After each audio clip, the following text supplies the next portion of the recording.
मत। चलो बात करते हैं थोड़ा सा पढ़ाई के बारे में।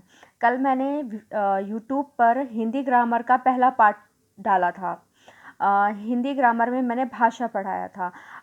आप लोगों ने वो वीडियो देखा होगा, बहुत से बच्चों ने उसे लाइक भी किया है और बहुत से बच्चों ने मुझे बताया है कि उन्होंने इस वीडियो को अच्छे से देखा है और इसका नोट्स भी बनाया है। तो बहुत अच्छी बात है, आपको नोट्स एक्चुअली बनाना ही चाहिए। और जिनको क्वेरी थी उन्होंने मुझे पूछा भी कि क्या क्या उन्हें समझ में नहीं आया, तो उसको मैंने फिर से बताया है। मैंने आप लोगों को राजभाषा और राष्ट्रभाषा बता दी थी। अब हम आगे स्टार्ट करते हैं लिपि। लिपि का क्या होता है, मतलब लिखा है बोली जाने वाली हर ध्वनि को लिखने के लिए कुछ चिन्ह निश्चित किए गए हैं। इन्हीं चिन्हों को लिखने के तरीके को लिपि कहते हैं। लिपि वो ध्वनि होती है जब हम कुछ लिखते हैं। जैसे अगर हमें कुछ लिखना है, जैसे हमको लिखना है मान लो राम, राम लिखना है अगर, तो इसके लिए रा और उसके बाद बड़े आ की मात्रा, उसके बाद माँ, ये लिखने के लिए एक चिन्ह निश्चित किया है कि रा लिखेंगे, फिर बड़े आ की मात्रा लगाएंगे, फिर उसके बाद माँ लिखेंगे, तो एक वर्ड तैयार हो जाएगा राम। तो इस तरह से ये जो हम लिखते हैं ना, यही जो है, इसको लिखने के लिए जो रा मा ये सब लिखा है ना, ये चिन्ह है एक तरह से। ये निश्चित किए गए हैं कि आप ये चीज़ लिखोगे तो ये चीज़ बन जाएगी। ठीक है, तो इसीलिए कहते हैं बोले जाने वाली हर ध्वनि को लिखने के लिए कुछ चिन्ह निश्चित किए गए हैं। इन्हीं चिन्हों को लिखने के तरीके को हम लिपि कहते हैं। अच्छा, अब हम आगे बात करते हैं कुछ भाषाओं की लिपियों के बारे में। अच्छा, ये जो मैंने यहाँ तक लिखी है, यहाँ तक रोमन तक, ये बहुत इम्पॉर्टेंट है। ये जो बोर्ड में भी बहुत पूछी जाती है और नॉर्मल एग्ज़ाम में भी पूछते हैं। जैसे कि पंजाबी भाषा की लिपि क्या होती है, गुरुमुखी होती है। तमिल की क्या होती है, तमिल ही होती है। हिंदी, संस्कृत, मराठी, इसकी लिपि देवनागरी होती है। अंग्रेजी, जर्मन की रोमन होती है। ये इम्पॉर्टेंट है, ये ज़्यादा पूछी जाती है। लेकिन आगे थोड़ी और एक्स्ट्रा है जो मैं आपको बता देती हूँ। जैसे अन्य भाषाएं जैसे बोडो, सांथाली, कोंकणी, ये क्या है, ये भी इसकी भी लिपि देवनागरी है।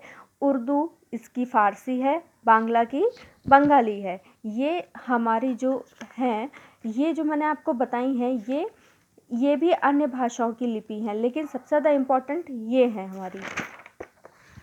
उसके बाद देखो, 2 क्वेश्चंस पूछे जाते हैं, बोर्ड में भी आते हैं। ऐसा नहीं है कि बोर्ड्स में नहीं ये क्वेश्चंस पूछे जाते हैं और नॉर्मली भी ऐसे क्वेश्चंस ये पूछ लिए जाते हैं कि कौन सी लिपि दाएं से बाएं लिखी जाती है, दाएं से बाएं। और एक दूसरा क्वेश्चन होता है कौन सी लिपि बाएं से दाएं लिखी जाती है। ये दोनों भी बहुत इंपॉर्टेंट क्वेश्चंस हैं। ये कभी भी कहीं भी पूछे जा सकते हैं, फिल इन द ब्लैंक्स में पूछे जा सकते हैं, या प्रश्न 1 वर्ड में भी पूछा जा सकता है। ये कैसे भी क्वेश्चंस पूछ सकते हैं। तो मैं आपको बताती हूँ, दाएं से बाएं जो लिखी जाती है वो उर्दू फ़ारसी होती है, और जो बाएं से दाएं लिखी जाती है वो देवनागरी होती है। हम यहाँ पे भाषा की बात नहीं कर रहे हैं, हम यहाँ पे लिपि की बात कर रहे हैं। तो उर्दू और फ़ारसी जो लिपि होती है वो दाएं से बाएं लिखी जाती है, और बाएं से दाएं जो लिखी जाती है लिपि वो देवनागरी लिखी जाती है। ठीक है, चलो अब एक बार हम बता देते हैं कैसे दाएं से बाएं, बाएं से दाएं कैसे है। देखो, जब हम देवनागरी लिपि लिखते हैं, देवनागरी में हमारी हिंदी आती है, मराठी आती है, तो हम पहले देवनागरी की बात करते हैं। हिंदी और मराठी आती है देवनागरी लिपि में। तो हम जब लाइन खींचते, लिखना शुरू करते हैं, तो ऐसे लाइन खींचते हैं, ऐसे लाइन खींचते हैं ना, तब लिखते हैं ना मेरा नाम, ऐसे करके लिखते हैं ना हम। तो ये देखो, इधर साइड आपका हाथ कौन सा है, लेफ्ट है, और इधर साइड आपका हाथ कौन सा है, राइट है। लेफ्ट मतलब बायां और राइट मतलब दायां। समझ में आया? देवनागरी लिपि जो होती है वो बाएं से दाएं लिखते हैं। अब आते हैं दाएं से बाएं में, उर्दू फ़ारसी। उर्दू फ़ारसी की जब लिखते हैं ना, तब वो लोग लाइन, जो लोग उर्दू सीखते हैं ना, वो लोग हमेशा ऐसे लाइन खींचते हैं। ठीक है, ऐसे लाइन खींचते हैं, फिर वो उल्टा लिखना शुरू करते हैं। मतलब दाएं से, ये आपका राइट हैंड है, ये वाला हैंड राइट है तो ये दायां हो गया, और ये आपका लेफ्ट हैंड है तो बायां हो गया। तो वो कैसे लिखते हैं, दाएं से बाएं, और जो देवनागरी होती है वो लिखते हैं बाएं से दाएं।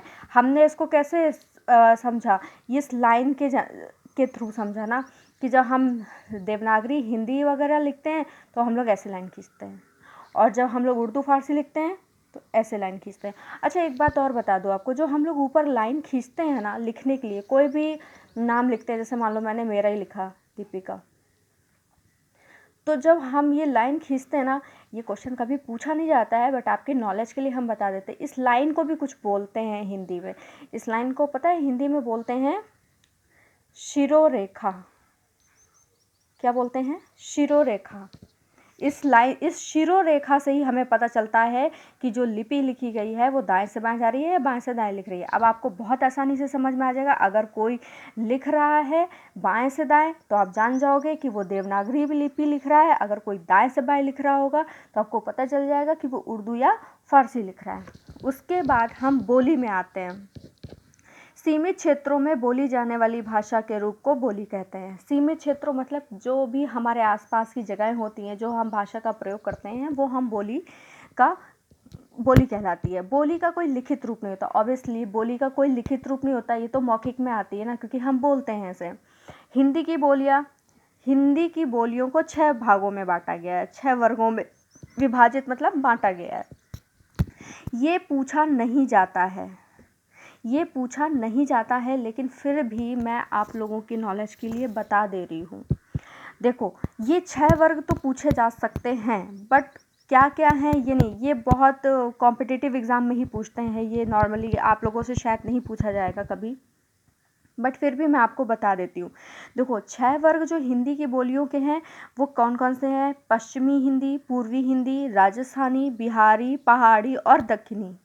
पश्चिमी हिंदी कैसी लैंग्वेज में आती है, ब्रज बोली जाती है, खड़ी बोली, हरियाणवी को एक दूसरा नाम भी देते हैं बांगरू, बुंदेली और कन्नौजी। इधर जगह नहीं थी इसलिए मैंने इधर साइड में लिख दिया।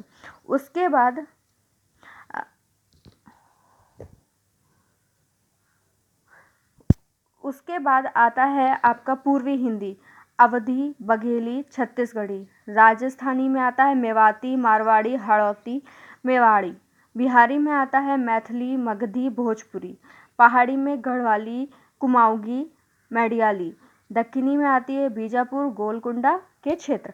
ये आपको पढ़ना नहीं है, ये मैंने सिर्फ आपको ऐसे बता दिया है तो आपकी नॉलेज के लिए। बस आपको ध्यान रखना है कि हिंदी की बोलियों को 6 वर्गों में बांटा गया है। कौन कौन से वर्ग हैं, पश्चिमी हिंदी, पूर्वी हिंदी, राजस्थानी, बिहारी, पहाड़ी और दक्षिणी। That's it. उसके बाद आता है व्याकरण। जो शास्त्र हमें वर्णों, शब्दों और वाक्यों के शुद्ध प्रयोग की जानकारी देता है वह व्याकरण कहलाता है। अच्छा, कल एक मैंने वर्ड डाला था कि जो भाषा शब्द है वो हिंदी के मतलब भाषा शब्द जो है वो भाष धातु से आया है।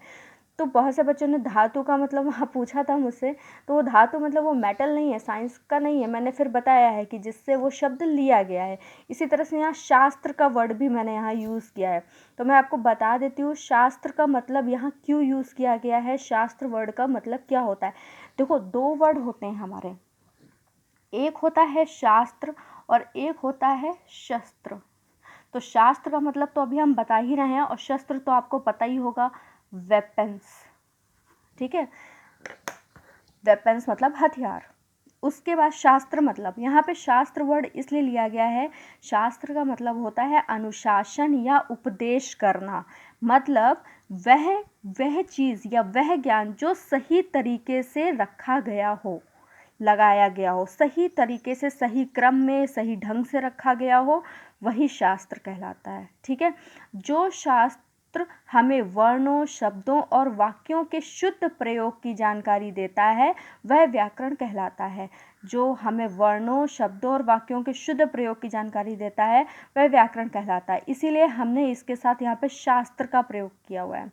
ठीक है। अब व्याकरण के अंग पढ़ लेते हैं। व्याकरण के अंग 4 होते हैं। 4 कौन-कौन से होते हैं? वर्ण विचार, शब्द विचार, पद विचार, वाक्य विचार। ये मैंने आपको सिर्फ डिस्क्रिप्शन में दिया है, ये सब लर्न नहीं करना है। वर्ण विचार में आप लोगों के आता है वर्षों के उच्चारण, वर्गीकरण, लेखन, संयोजन। शब्द विचार में आपका आता है शब्दों के भेद, रचना आदि के नियम। पद विचार में आता है आपका संज्ञा, सर्वनाम, क्रिया, विशेषण, अव्यय।